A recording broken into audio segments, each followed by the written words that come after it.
తెలంగాణ రాష్ట్రంలో పవన్ కళ్యాణ్ గారు జనసేన పార్టీ ఇప్పుడు మొదటిసారి పోటీ చేస్తలేదు.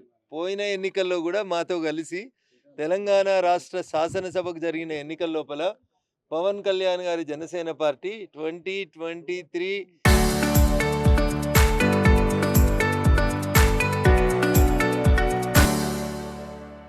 నవంబర్ డిసెంబర్లో జరిగినటువంటి రాష్ట్ర శాసనసభకు జరిగిన ఎన్నికల్లో కూడా పవన్ కళ్యాణ్ గారు మాతో కలిసి పోటీ చేసినారు.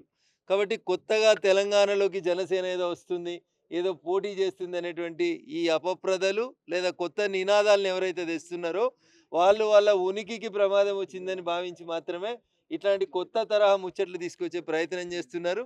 గతంలో పోటీ చేసిండ్రు, భవిష్యత్తులో పోటీ చేస్తారు. ఈ దేశంలో ఎన్నికల సంఘం చేత గుర్తింపు పొందినటువంటి ఏ రాజకీయ పార్టీ అయినా దేశంలో ఉన్నటువంటి ఏ కార్నర్లోనైనా పోటీ చేసేటువంటి అవకాశం ఉంది.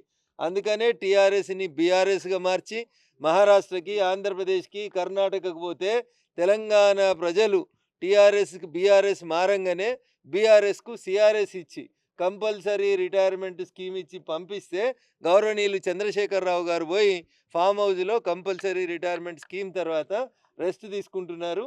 నేను మా ఈపీఎఫ్ కమిషనర్ రమేష్ గారికి రిక్వెస్ట్ చేస్తూ ఉన్నా, వారికి కూడా ఏమైనా పెన్షన్ వచ్చే కార్యక్రమం ఉంటే ఇప్పించవలసిందిగా కోరుతూ ఉన్నాను. Because is also a public servant కాబట్టి రిటైర్మెంట్ ఇచ్చి వారికి కూడా ఈపీఎఫ్ కమిషనర్ గారు పెన్షన్ ఇస్తే బాగుంటుందని నేను సూచిస్తాను. అంటే దేవుడి పేరు చెప్పి ఓట్లు అడగడమే బీజేపీ ప్రతిసారి చేస్తుంది, ఏం అభివృద్ధి చేసింది లేదు.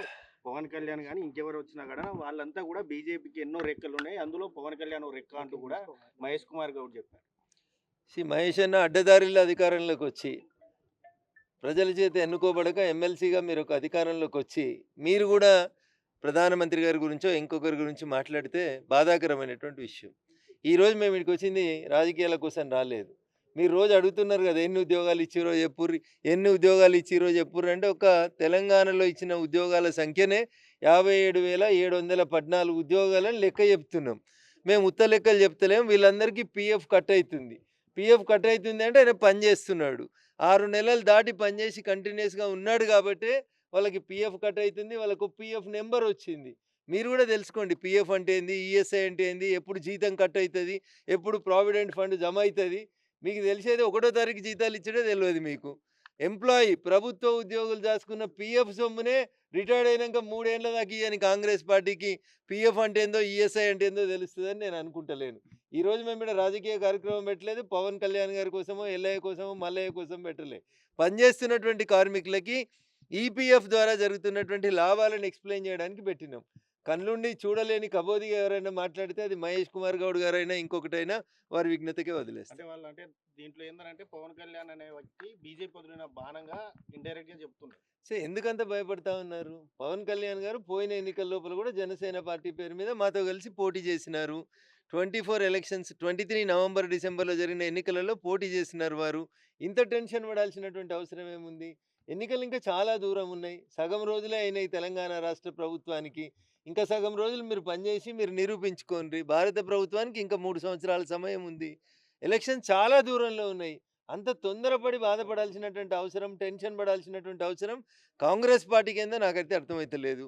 ఒక్కొక్క రాష్ట్రంలో అధికారం పోగొట్టుకుంటూనే వస్తూ వస్తూ కూడా ఇంకా ఆవేశపడడం అనేది కాంగ్రెస్కు సరి అయింది కాదు. ఎక్కడ తప్పు జరుగుతుందో తెలుసుకొని పనిచేస్తే ప్రజలు ఏమైనా 4 ఓట్లు వేస్తారనేది కాంగ్రెస్ మిత్రులు గ్రహించాలి. ఏపీ తరహాలో ఇక్కడ తెలంగాణలో కూడా బీజేపీ, జనసేన పొత్తేమన్నా కూటమి ఉంటుంది. భారతీయ జనతా పార్టీ ఎన్నికలు వచ్చినటువంటి 6 నెలల ముందు, 6 నెలల దాకానే ఎన్నికల గురించి, ఓట్ల గురించి మాట్లాడుకుంటా ఉన్నా. మిగతా రోజులలో పేదల సంక్షేమం, అభివృద్ధి, వికసిత భారత్ వైపు నరేంద్ర మోడీ గారి ఆలోచనలు, ఈ దేశాన్ని ముందుకెట్లా తీసుకుపోవాలనేటువంటి ఆలోచనలు నడుస్తూ ఉంటాయి.